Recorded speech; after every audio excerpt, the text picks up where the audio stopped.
좋겠습니다. 37장에 보면 요셉이 굉장히 아버지로부터 편의 대상이 되었어요. 자, 이스라엘은 야곱의 이름이 이스라엘로 바뀌었잖아요.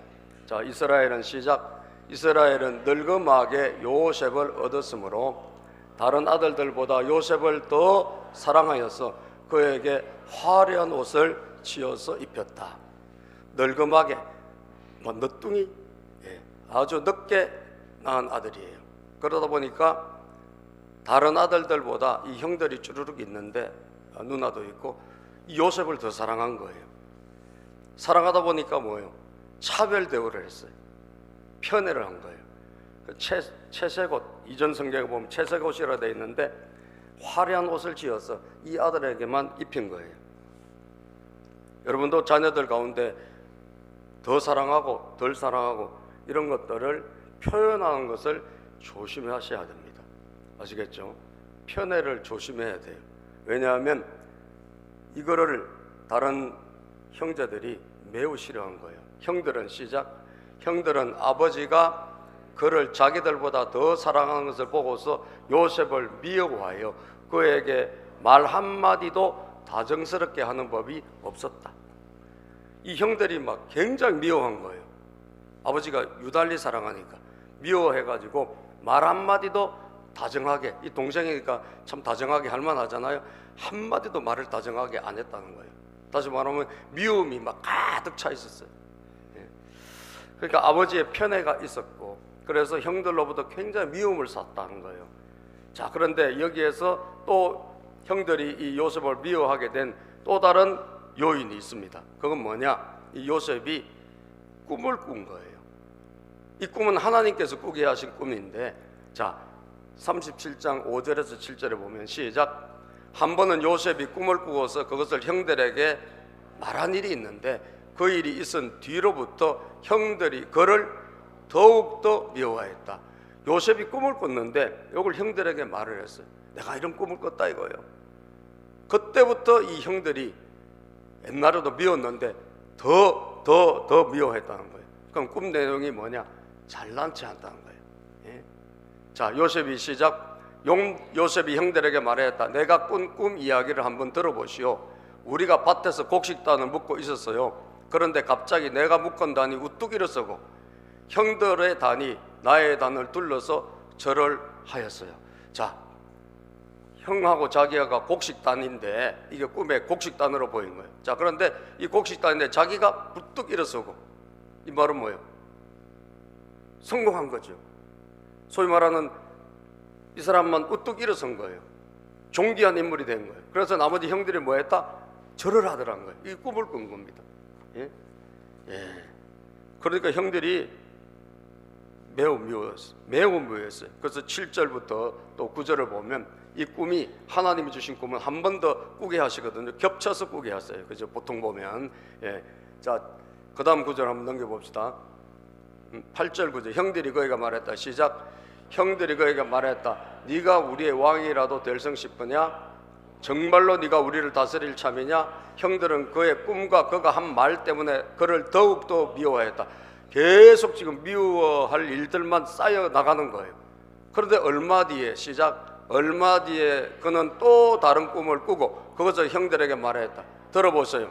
또 꿈을 꾸었어요. 이번에는 해와 달과 별 11개가 나에게 절을 했어요. 해와 달과 별 11개, 별 11개는 형들이고 해와 달은 부모님을 말하는 거예요. 그러니까 부모님까지, 그리고 형들이 또 나에게 또 절을 하더라는 거죠. 그러니까 막 이제는 뭐예요? 미움이 아주 극에 달한 거예요. 아, 이게 이놈을 정말 죽여야지, 이런 정도까지 간 거예요. 형들에게 미움을 받아가지고. 그래서 아버지의 심부름을, 형들이 양을 잘 치고 있나 한번 보고 오라고 아버지가 이제 아들을, 요셉을 심부름을 보냅니다. 그때 이 형들은 어떻게 생각하느냐? 죽이려고 마음을 먹은 거예요, 이 형들이. 자, 20절 봅니까? 시작. 자, 저 녀석을 죽여서 아무 구덩이에나 던져 넣고 사나운 들짐승이 잡아먹었다고 하자. 그리고 그 녀석의 꿈이 어떻게 되나 보자. 자, 저거 아주 죽여버리자. 그리고 아버지한테는 짐승에게 물에 뜯겠다고 거짓말하고 잡아 죽이자, 이렇게 마음을 먹은 거예요. 그리고 이놈의 꿈이 어떻게 되지? 한번 지켜보자. 야, 여러분, 그러니까 저 형들이 뭐예요? 하나님의 백성들 아닙니까? 하나님 믿는 사람들이잖아요. 믿는 사람의 자녀잖아요. 자, 믿는 사람의 자녀임에도 불구하고 뭐예요? 한번 미움이 들어가니까, 한번 악이 한번 들어가니까, 여러분 어디까지 가는 거죠? 사람을, 자기의 피부치를, 형제를 죽이는 데까지 가는 거예요. 시기와 질투, 미움이라는 것은 가족 사이도 예외가 아니라는 거죠. 심지어 신자에게도 예외가 아니라는 거예요. 아시겠죠, 여러분? 매우 위험한 일입니다. 그래서 이 요셉은 아버지 심부름 왔다가 지금 죽을 운명이 된 거예요. 죽을 운명이 됐어. 그러니까 형들이, 많은 형들이 다 죽이려고 그러지, 예? 그리고 자기의 생명이 왔다 갔다 하지. 이런 위기에 빠진 어린 청소년인데 말이지, 그런 위기에 빠진 거예요. 그런데 여러분, 오늘 읽은 성경에 보니까 하나님이란 단어 한 단어도 안 나옵니다. 하나님이란 단어 한 단어도 안 나오는데, 그런데도 불구하고 이 요셉을 이 절망 속에서 하나님은 어떻게 하시냐? 하나님은 이 요셉을 여러분 돕고 계시더라. 아멘입니까?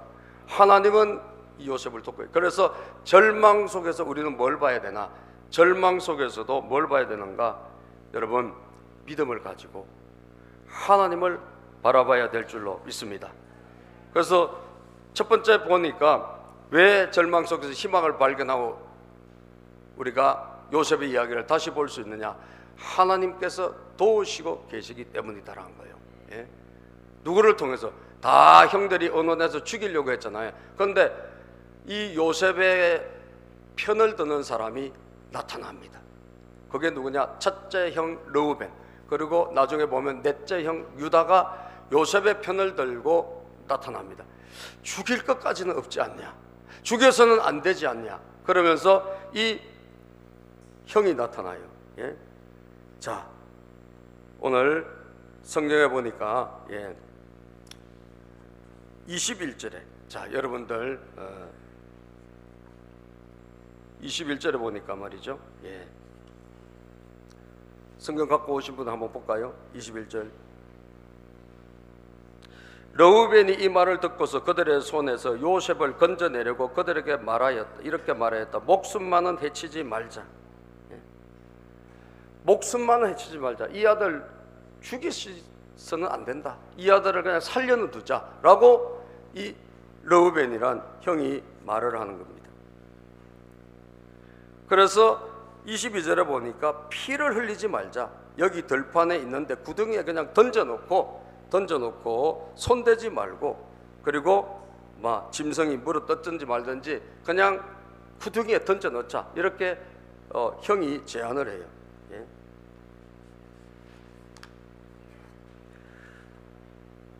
누가 돕습니까? 형이 돕기 시작합니다. 예? 이 요셉의 형이 돕기 시작하고, 그리고 나서 여러분 어떻게 됐을까요? 23절, 요셉이 형들에게 오자 그들은 그의 옷, 곧 그가 입은 화려한 옷을 벗기고 그를 들어서 어떻게 했냐? 구덩이에 던져버렸다는 거예요. 예?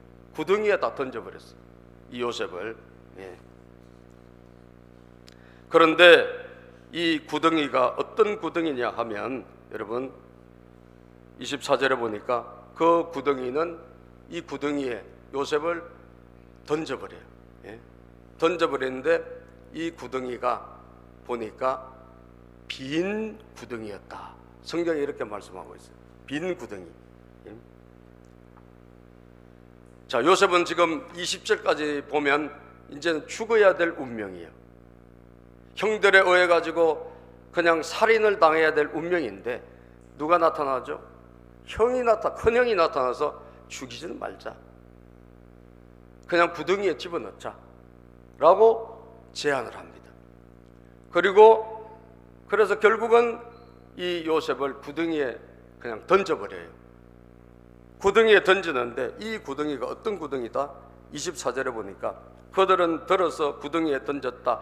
그 구덩이는 비어있고, 구덩이는 비어있고, 여러분 구덩이에 뭐가 있을 수 있습니까? 구덩이에 물이 있을 수 있고, 구덩이에 또 뭐 돌이 있을 수 있고, 구덩이에 여러분 막 온갖 그런 것들이 있을 수 있잖아요. 근데 그 구덩이가 어떤 구덩이다? 비어있는 구덩이더라.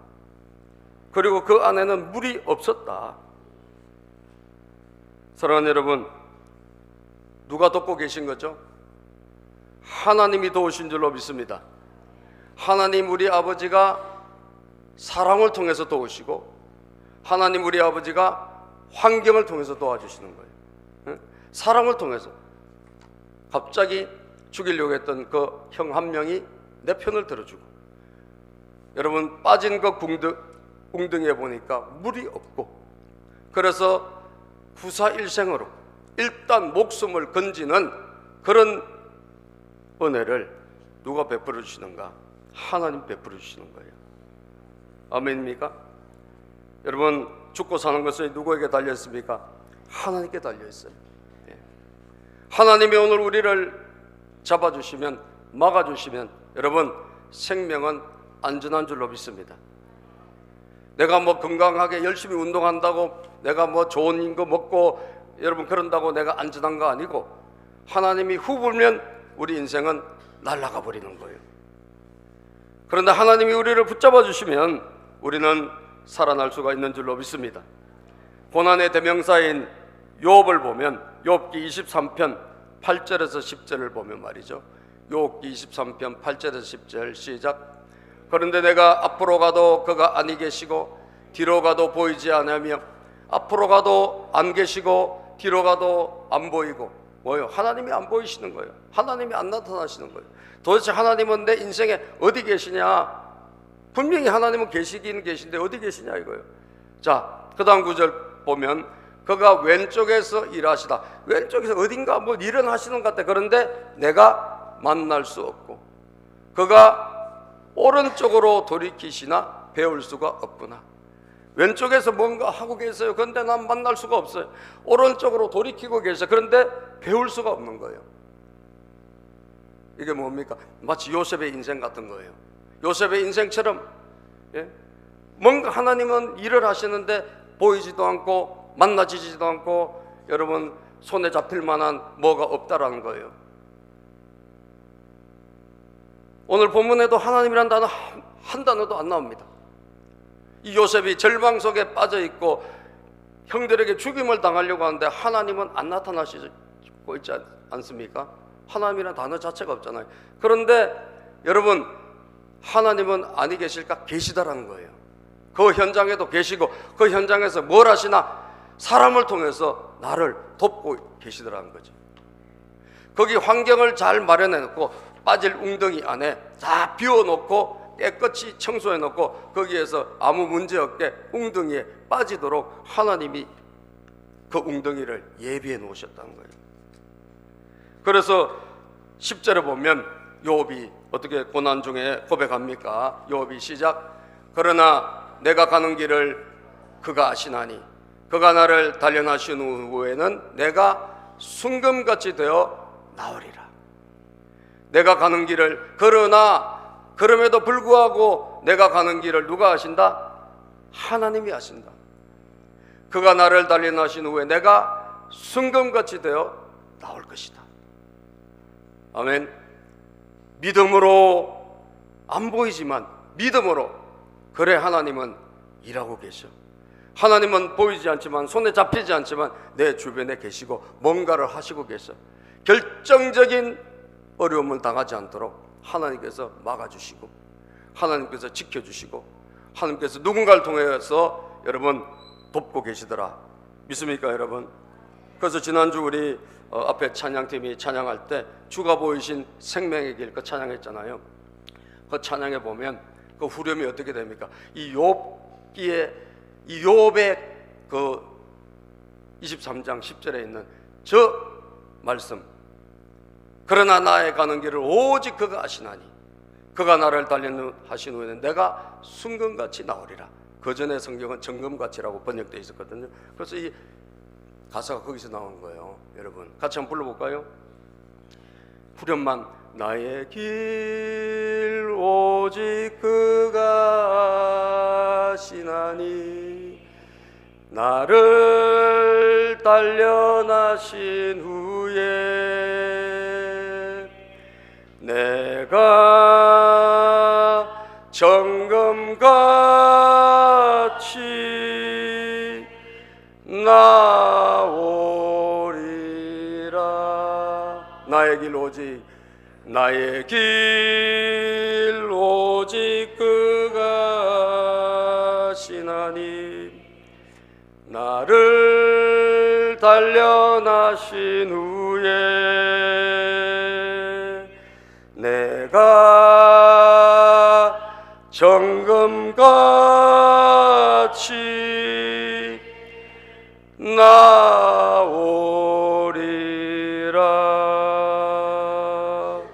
사랑하는 여러분, 아무도 날 안 돕는 것 같지만 그렇지 않습니다. 하나님은 누군가를 통해서 돕고 계세요. 아멘입니까? 아무도 나를 거들떠보지 않는 것 같지만 그렇지 않습니다. 하나님은 그 누군가를 통해서 나를 지금도 주시하고 계신 거예요. 여러분, 하나님은 내가 가는 길을 예비해 놓고 계신 거예요. 내가 빠질 웅덩이가 어딘지 아시고 그 기가 막힐 웅덩이, 빈 웅덩이, 물이 없는 웅덩이를 예비해 놓고 계신 거예요. 하나님을 신뢰하기를 주의 이름으로 축복합니다. 하나님을 신뢰하기를 바랍니다. 하나님은 오늘도 보이지 않는 곳에서도 일하고 계신다. 하나님은 오늘도 사람을 통해서 돕고 계신다. 하나님은 오늘도 환경을 통해서 우리를 인도하고 계신다. 이것을 우리는 신뢰해야 되는 거예요. 예. 여러분, 그 형들이 이 동생의 그 옷이 매우 못마땅했나 봐요. 예?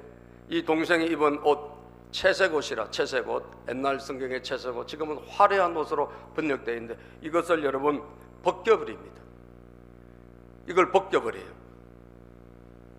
꼴 보기 싫은 거예요. 왜 아버지가 쟤한테만 전 비싼 옷을 사주지? 이걸 벗겨버리고 웅덩이에 빠뜨리는 거예요. 자, 여러분, 그 웅덩이 밑바닥에 떨어졌는데 옷은 다 좋은 옷 다 뺏기고 밑바닥에 떨어진 거예요. 운명이. 여러분, 그런데 그 자리가 어떤 자리냐? 하나님의 은혜의 옷으로 갈아입는 자리예요. 아멘. 육신의 옷은 뺏겨버리고 세상적인 것은 없어져 버렸지만 그 웅덩이는 하나님의 은혜의 옷으로 갈아입고 새로 출발하는 새로운 시작의 자리다. 갈라디아서 3장 27절에 보면 성경은 뭐라고 말씀합니까? 시작. 누구든지 그리스도와 합하기 위하여 세례를 받은 자는 그리스도로 옷 입었느니라. 여러분이 예수님을 믿고 신뢰하고 세례를 받았습니까? 그분의 옷은 바뀐 거예요. 무슨 옷? 예수 그리스도로 옷을 입은 자가 되는 것입니다. 이것은 예수님의 은혜의 옷입니다. 아멘. 예수님의 은혜의 옷이에요. 그러니까 세상에 좋은 옷은 뺏겨버렸어요. 세상에 좋은 것은 다 던져져 버렸어요. 그리고 여러분, 좋은 환경에서 밑바닥 웅덩이로 빠져버렸어요. 그러나 하나님의 은혜의 옷이 입혀지고 하나님의 은혜의 옷 입혀지고 집 안에서 아버지에게 보호받던 그 보호막은 사라졌지만 하나님의 은혜의 옷은 입혀지고 하나님의 여러분 그런 새 출발, 그 바닥에서 새롭게 출발하는 인생이 될 수 있다는 사실. 그래서 우리는 절망 속에서도 뭘 가져야 됩니까? 희망을 가져야 된다는 거예요. 따라서 절망 속에서도 희망을 보라. 절망 속에도 희망을 보십시오. 여러분 인생이 지금 절망 속에 있다면 그럼에도 불구하고 희망을 보시기를 바라고, 그것은 여러분이 예수님을 믿고 있다면 여러분들을 절대로 실망할 필요가 없다라는 거예요. 두 번째는 무엇입니까? 하나님께서 새 역사를 준비하고 계신다는 거예요. 따라서 해볼까요? 하나님께서 새 역사를 준비하고 계신다. 자, 보이지 않는 곳에서 사람을 통해서 또 환경을 통해서 나를 도우시는 그 하나님은 지금 이 어려운 고난을 통해서 뭘 하시는 것인가? 뭘 하시는 것인가? 그것은 나 개인뿐 아니라 이스라엘 전체에 새 역사를 준비하고 계시다라는 거예요. 새 역사. 자, 봅시다. 오늘 본문에 보니까 자, 이 형들이 말이죠, 동생을 저 웅덩이에 빠뜨리고 옷을 다 빼앗아 가지고 웅덩이에 빠뜨려 놓고 자기들끼리 모여 가지고 밥을 먹고 있어요. 야, 형들이 참 독합니다. 예? 동생 죽이려고 했다가 웅덩이에 빠뜨려 놓고 동생은 밥 먹을 말도 없이 자기들끼리 음식을 먹고 있는 거예요. 예? 25절부터 보면 25절 본문 말씀 시작. 그들이 앉아서 밥을 먹고 있는데 고개를 들고 보니 마침 이스마엘 상인 한 떼가 길르앗으로부터 오는 것이 눈에 띄었다. 자, 자기들끼리 이제 죽이려고 하다가 겨우 살려주고 앉아서 지들끼리 식사를 하는 거예요. 하고 있는데 때마침 뭐가 지나가나? 상인이 지나가. 한 떼의 상인. 이 마침이란 걸 참 여러분 이 성경의 구절 가운데 참 이 마침, 때마침, 그때 밥 먹고 나서 형들이 갚버리면 어떻게? 그죠? 마침, 때마침. 형들이 갚버리면 그 웅덩이에 빠진 그 동생을 누가 알게 뭐예요? 그런데 마침 누가 지나간다? 상인들이 지나가는데 이 상인들이 낙타에다가 향품과 유향과 모략을 싣고 어디로 내려가는 중입니까? 어디로? 이집트로. 자, 여러분 이걸 잘 보셔야 돼요. 이집트로. 성경에 나와 있는 단어 한 가지는 그냥 나와 있는 게 아니에요. 이 상인들이 여러분 북쪽으로 갈 수도 있고 서쪽으로 가는 상인들일 수도 있고 뭐 남쪽으로 별별 상인들이 아니 뭐 다른 동네로 가는 상인이 있잖아요. 그런데 마침 어디로 가는 상인들? 이집트로 내려가는 상인들이 한 무리가 마침 지나간 거예요. 야, 여러분 누가 하신다? 하나님이 하시는 거예요. 아멘입니까? 우리는 보이지 않는 하나님 가운데 성경에 하나님이 없다고 해서 하나님이 안 보이시는 것이 아니라 마침 때마침 만나게 하시고 때마침 거기를 가게 하시고 때마침 도움을 붙여주시고 이 모든 거 누가 하신다? 하나님이 하시는 거예요. 동의하시면 아멘. 이집트로 내려가는 중 이집트로 가는 상인들을 만났어요. 자, 그 다음 구절을 보면 죽이려고 했잖아요. 이 빠트려 놓고 뭐 짐승이 잡아먹든 말든 이제 집에 갈 판이야 형들은. 그런데 넷째 형 유다가 뜻밖의 또 제안을 합니다. 예. 26절 하나님이 요셉을 보이지 않는 곳에서 돕고 계신다 이 말이에요. 26절입니다. 시작. 유다가 형제들에게 말하였다. 우리가 동생을 죽이고 그 아이의 피를 덮는다고 해서 우리가 얻는 것이 무엇이냐? 야, 저거 동생 저렇게 죽여갖고 우리가 도대체 뭐가 남는 게 뭐가 있어? 예? 죽이지 말자. 그러면서 뭐라고 제안하느냐? 이 상인들에게 팔자라고 제안을 해요. 예? 자, 27절. 자, 우리는 그 아이에게 손을 대지 말고 차라리 그 아이를 이스마엘 사람들에게 팔아넘기자. 야, 여러분 동생을 팔아넘겨 인신매매잖아요. 정말 나쁜 일이잖아요. 그런데 감사해, 그죠? 감사하잖아요. 죽이려고 하다가 예? 죽이려고 하다가 그래도 생명을 건지잖아요. 웅덩이에서 끄집어내가지고 팔자 말이에요. 팔자. 예? 팔아먹자. 예? 자, 아무래도 시작. 아무래도 그 아이는 우리의 형제요 우리의 피부치이다. 형제들은 유다의 말을 따르기로 하였다. 야, 여러분 이 유다 지파에서 누가 나옵니까? 이스라엘의 모든 왕들이 다 나오는 거예요. 유다를 통해 다윗도 유다, 예수님도 유다 지파를 통해서 나와. 예? 그래도 결정적일 때 유다가 동생의 목숨을 구해주는 거예요. 예? 팔아먹자는 것은 나쁜 제안이지만 예? 야, 여러분 그래서 이 인신매매를 하기로 결정한 거예요. 참 악하죠. 형들이 악해요. 예? 그래서 28절 시작. 그래서 미디안 상인들이 지나갈 때 형제들이 요셉을 구덩이에서 꺼내어 이스마엘 사람들에게 은 20양에 팔았다. 그들은 그를 이집트로 데리고 갔다. 은 20양에 동생을 그냥 종으로 팔아먹은 거예요. 그리고 아버지한테 거짓말해야 되니까 동생의 벗긴 옷 있잖아요. 화려한 옷, 채색 옷. 이 옷을 예, 수점수 한 마리를 죽여가지고 피를 묻힌 거예요. 아, 동생이 죽었다고 이제 거짓말하려고. 자, 우리 29절부터 읽어봅시다. 시작. 르우벤이 구덩이로 돌아와 보니 요셉이 거기에 없었다. 그는 슬픈 나머지 옷을 찢고서 형제들에게 돌아와서 말하였다. 그 아이가 없어졌다. 나는 이제 어디로 가야 한단 말인가? 아마 르우벤이라는 형은 죽이지 말자, 죽이서 안 된다 하고 어디로 잠깐 나갔나 봐요. 근데 그 사이에 와 보니까 동생은 지금 이제 팔려가고 없는 거예요. 자, 그래서 그들은 이제 연기를 합니다. 31절, 그들은 숫염소 한 마리를 죽이고 요셉의 옷을 가지고 가서 거기에 피를 묻혔다. 그리고 피 묻은 그 화려한 옷을 아버지에게로 가지고 가서 말하였다. 우리가 이 옷을 주었습니다. 이것이 아버지의 아들의 옷인지 잘 살펴보시기 바랍니다. 그가 그 옷을 알아보고서 부르짖었다. 내 아들의 옷이다. 사나운 들짐승이 그 아이를 잡아먹었구나. 요셉은 찢겨서 죽은 것이 틀림없다. 슬픈 나머지 옷을 찢고 베옷을 걸쳐 입고 아들을 생각하면서 여러 날을 울었다 그랬어요. 이 아버지가 얼마나 충격을 받았겠어요. 예? 이 아들이 죽었구나. 짐승에게 찢겨 죽었구나. 예, 이 아버지가 그 아들의 옷, 예, 형들이 갖고 오는 이 옷을 보고 슬퍼하는 그림을 한번 볼까요, 여러분? 예? 아주 슬퍼합니다. 예. 자기 아들이 죽었잖아요. 자기 아들이 찢겨 죽었잖아, 여러분. 그래서 이 옷을 보고 내 아들의 옷이 맞네. 내 아들이 죽었네.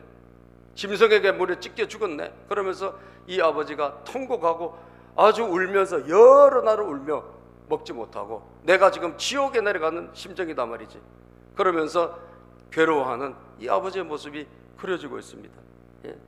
여러분, 자, 여기까지만 보면 정말 구사일 생각 살기는 했지만 정말 비극적인 인생 아닙니까? 형들에게 미움을 받고 여러분 죽임을 당할 뻔하다 겨우 살아나서 노예로 말이지 팔려가는 그 신세가 된 거예요.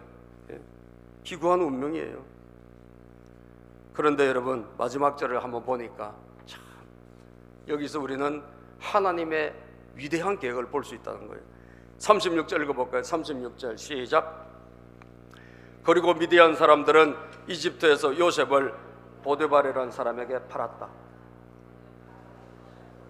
그는 바로의 신하로서 경호대장으로 있는 사람이었다. 드디어 이집트에서 여러분 도착한 상인들이 이 요셉을 팔아먹었어요. 자기들이 은 20에 자기가 이제 사갖고 왔으니까 팔아야 될 거 아니야. 이 아마 돈을 많이 붙여가지고 이 노예를 팔은 거예요. 어디다 팔았나? 어디다 팔았어? 이집트의 보디발이라고 하는 경호대장 집에 팔은 거예요. 지금 말하면 청와대 경호실장, 그죠? 뭐 비서실장 이런 사람의 집에 노예로 팔은 거예요. 자, 여러분 기구한 운명, 절망 속에 빠진 인생 같지만 우리는 이 대목에서 하나님의 계획을 봐야 된다는 거예요. 그러면 하나님은 이 불행한 이 아들을, 이 요셉을 위해서 뭘 하고 계시나? 하나님은 도대체 뭘 하고 계시냐? 하나님은 거대한 계획을 준비하고 계신 거예요. 그것은 뭐냐? 새 역사. 하나님의 새 역사를 준비하고 계신 거예요. 여러분 요즘 유행하는 드라마, 유명한 드라마가 뭡니까? 예? 요즘 인기 드라마가 뭐죠? 폭삭 속가수다. 예, 폭삭 속가수다라고 합니다. 그래서 폭삭 속가 제주도 방언인데 막 왕창 속았다 이런 말인 줄 알았는데 그게 아니라 수고했다는 말이더라고. 속가수다가 수고했다. 그러니까 무척 수고했다 그 말이에요. 그런데 이게 여러분 넷플릭스에 아주 지금 떠가지고 지금 막 보는 사람마다 감동을 받고, 예, 감동을 받고 그리고 예, 또 많이 울고 그래서 하도 그냥 유명하다 그래서 저도 그거를 2편까지 봤어요. 아주 눈물이 나오더라고. 그 2편까지 보고 일단 멈췄어요. 너무 빠질 것 같아가지고 이거 그냥 보면 계속 볼 것 같은 거예요. 그래서 일단 여기서 멈춰야 되겠다. 더 빠지면 안 되겠다. 그래서 2편까지만 봤는데 궁금하긴 해요. 어떻게 됐을까? 아이유가 또 박보검도 나오고 그죠? 이거 어떻게 됐을까? 궁금해요. 잘 만들었어요. 아주 그걸 잘 만들었어요. 자, 그런데 지금 우리가 눈에 보이는 거는 뭘 보죠? 주인공을 봅니다. 그죠? 드라마의 주인공 뭐 박보검이다. 예? 그 다음에 또 누구? 뭐 아이유다. 또 뭐 이런 주인공을 보는데 진짜 감동받고 자, 그런데 중요한 건 뭔 줄 아세요?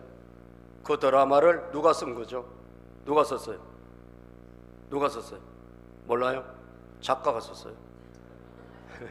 작가가 썼는데 예, 그 작가가 작가가 임상춘이란 작가더라고. 제가 검색을 해봤어요. 이 드라마의 작가는 누굴까?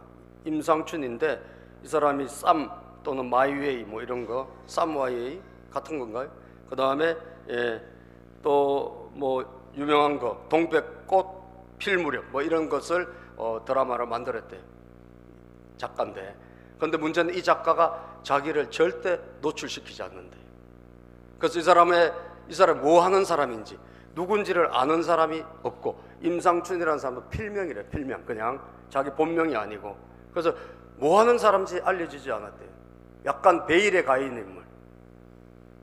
그런데 어떻게 이렇게 자기를 베일 속에 감춰놓고, 그렇게 이런 중요하고 유명한 이런 극들을 쓸 수 있을까? 85년생으로 추정이 된답니다. 40세 안팎의 여자일 것이다. 여자인데, 여자긴 여자예요. 그런데 마포에서 사는 어떤 결혼한 부인인데 그 정도까지만 알려져 있나 봐요. 얼굴도 안 알려 있고 잘 안 알려져 있어요. 야, 여러분, 제가 이 요셉의 이야기를 여러분에게 같이 나누면서, 여러분, 요셉은 밖에 드러난 주인공이에요. 등장인물들은 다 밖으로 드러난 주인공들이고 밖으로 드러난 배우들입니다. 그런데 사실은 이 성경의 진짜 드라마 작가는 누구시죠? 하나님 아버지예요. 동의하시면 아멘. 하나님 아버지가 위대한 대본을 쓰신 거예요. 하나님 아버지가 위대한, 여러분, 드라마를 쓰신 거예요. 하나님 아버지의 이 드라마가 놀랍고 얼마나 기기묘묘한지 모른다라는 거죠. 모든 것은 하나님이 하신 거예요.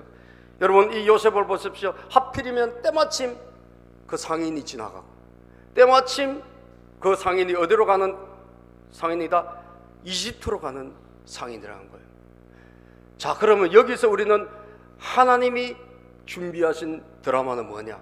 하나님은 아브라함이란 한 사람을 부르실 때 하나님은 이집트에서 나중에 400여 년 정도 이 백성들을 불러와 가지고 여기서 거대한 민족으로 만드실 계획을 이미 세워 놓으신 거예요. 그리고 이들을 나중에 모세를 통해서 출애굽시켜서 큰 민족으로 만들어서 가나안 땅에 가서 나라를 세우려고 하시는 계획이 있었어요. 어디 있습니까, 여러분? 창세기 15장 13절에서 16절까지. 여러분, 성경을 읽을 때 이 숨어있는 하나님의 일하심을 보면 우리는 마음이, 야, 그래, 하나님 정말 위대하시구나. 하나님 위대하시구나. 하나님은 한 사람을 불러내시는데, 이스라엘을 만들기 위해서 한 사람 불러내시는데 그 한 사람을 불러내실 때 이미 알려주셨어요. 자, 창세기 15장 13절 16절 시작. 여호와께서 아브라함에게 이르시되 너는 반드시 알라. 내 자손이 이방에서 객이 되어 그들을 섬기겠고 그들은 400년 동안 내 자손을 괴롭히리니 그들이 섬기는 나라를 내가 징벌할지며 그 후에 내 자손이 큰 재물을 이끌고 나오리라. 하나님의 계획이에요. 한 사람을 부르셨을 때 야곱의, 여러분, 아버지, 그 또 아버지인 아브라함을 부르셨을 때 이미 하나님은 이후에 일어날 일을 다 계획해 놓으신 거예요. 당연하시죠. 하나님이 뭐 계획 안 한 게 뭐가 있겠어요. 이미 저와 여러분들도 이미 하나님의 계획 안에 있는 줄로 믿습니다. 다 있는 거예요. 400여 년 정도 종살이 하다가 하나님께서 큰 재물을 가지고 나올 것이다. 이게 하나님의 계획이에요. 지금은 아직 멀었다는 거예요. 아직은 이 땅에, 가나안 땅에 아직 죄가 차지 않았어. 이 사람들이 죄가 가득 찰 때 내가 드디어 그들을 끄집어, 우리 백성들을, 내 백성 끄집어 내올 것이다. 자, 15절 읽어볼까요? 너는 장수하다가 평안히 조상에게로 돌아가 장사될 것이요 내 자손은 4대 만에 이 땅으로 돌아오리니 이는 아모리 족속의 죄악이 아직 차지 아니함이니라 하시더니. 아직 죄가 안 찼다는 거예요. 그래서 한 4대 정도, 한 400여 년 정도 기다려야 된다는 거예요. 자, 여러분, 드디어 어떻게 됐을까요? 이 많은 세월이 지난 다음에 출애굽기, 모세를 통해서 출애굽할 때, 자, 출애굽기 12장 40절 41절을 보면 시작.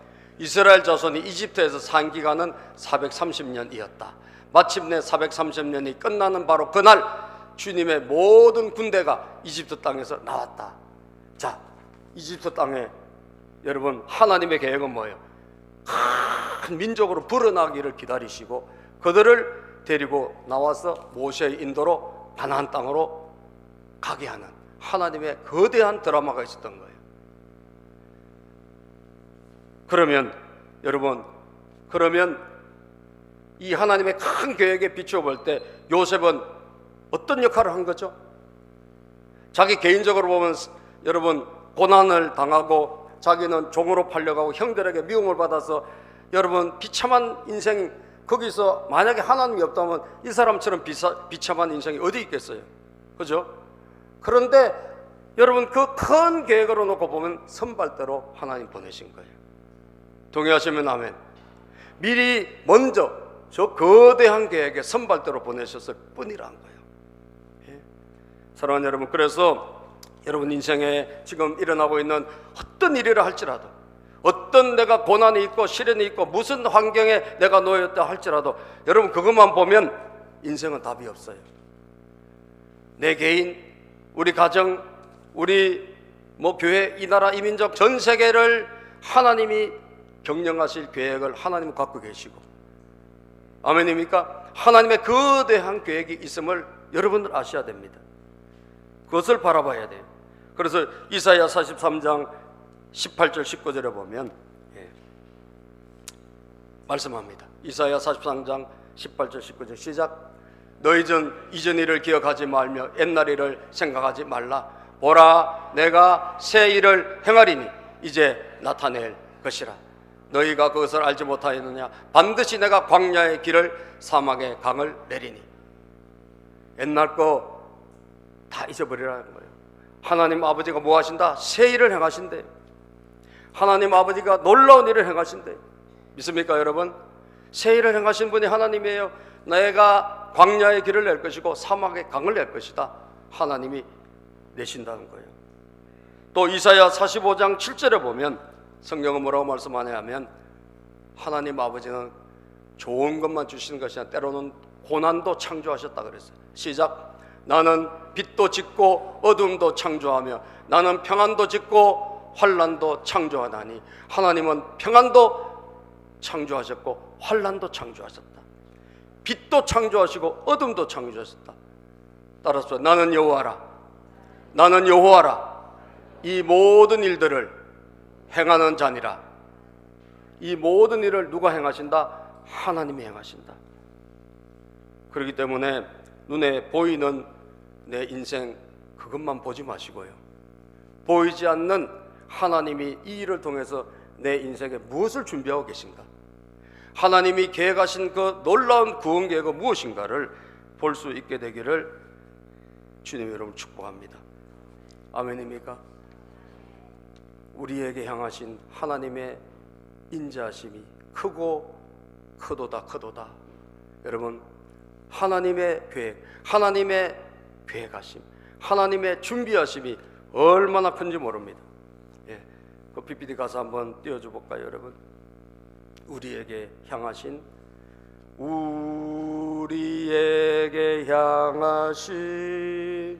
여호와의 인자하심이, 여호와의 인자하심이 크고 크도다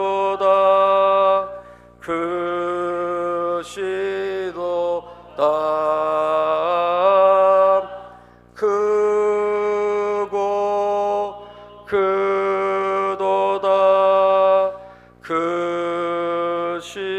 크시도다. 우리에게 향하신 여호와의 계획하심이, 우리에게 향하신 여호와의 계획하심이, 여호와의 계획하심이 크고 크도다 크시도다 크고 크도다 크시도다. 여러분 가족들이 같이 왔습니까? 한번 손잡아 볼까요? 가족이 온 게 얼마나 좋은지 몰라요. 가족이 없는 분은 오지 않은 가족을 믿음의 손을 잡았어요. 우리 가족, 우리 자녀, 우리에게 향하신, 우리에게 향하신 여호와의 계획하심이 여호와의 계획하심이 크고 크고 크도다 크시도다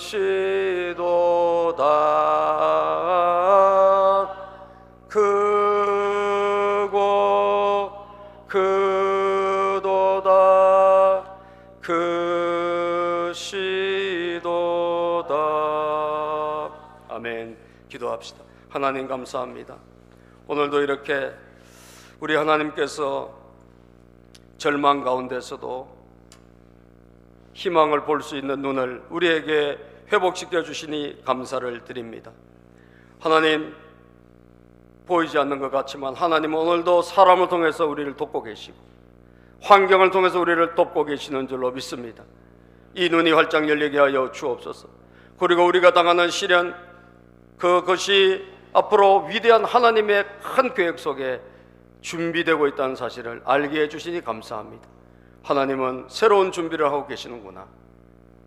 요셉의 고난은 이스라엘 민족의 바로 거대한 출발이 되는 시발점이 되었다는 사실 알게 되니 감사합니다.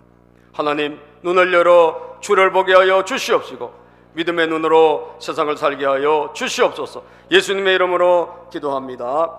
아멘. 우리 일어나 걸어라 찬양하고 결단하겠습니다.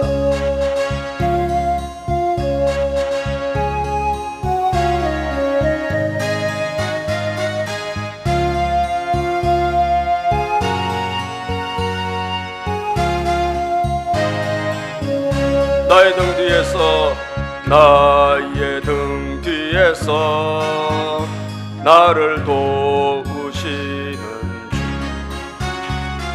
나의 인생 길에서 지치고 고나여 매일처럼 주저앉고 싶을 때 나를 밀어주시네.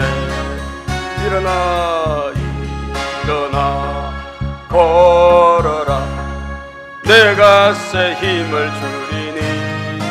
일어나 일어나 너 걸어라 내 너를 도우리.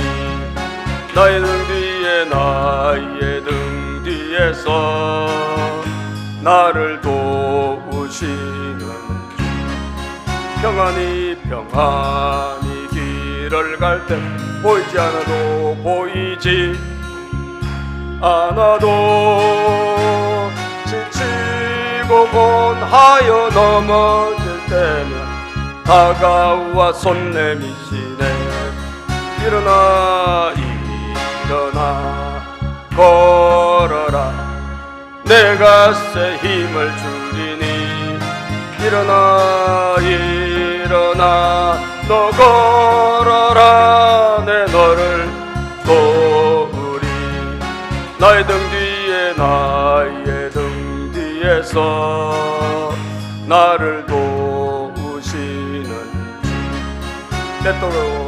때때로 뒤돌아보면 여전히 계신 주, 잔잔함이 서로 바라보시며 나를 재촉하시네. 아멘. 일어나 걸어라 내가 새 힘을 주. 일어나 걸어라